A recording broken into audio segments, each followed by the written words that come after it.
Removal of the 911 SC door panel requires the removal of a lot of little small parts. In the upper left corner, you will see the mirror switch and a single mounting screw for the front of the door panel. The mirror switch can be removed by unscrewing the small plastic disc around the switch. Use a small screwdriver inserted into one of the holes for this task.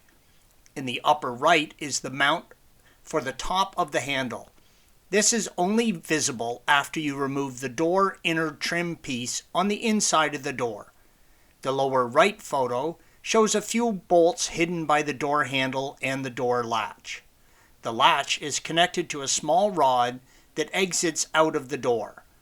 The photo in the lower left shows the lock knob that hides another screw that holds the door panel on. Early model doors are much simpler and require less effort to remove the door panel. Once you have the door panel off, it's a good time to replace some electrical switches. The mirror switch and the window switches are both very prone to failure. It is a wise idea to replace them while you have the door apart. The inner door handle is held in with a small pin that is secured by a small circlip. Remove the circlip and the pin should slide out. Inside the door, there are two nuts which fasten the door handle to the door.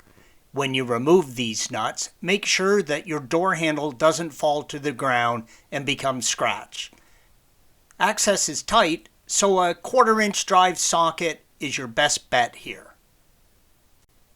Brand new door handles typically are supplied with a new tumbler and a new set of keys.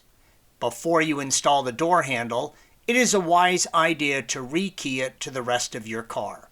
Even easier, you can switch the tumbler out of your old door handle and place it in the new one.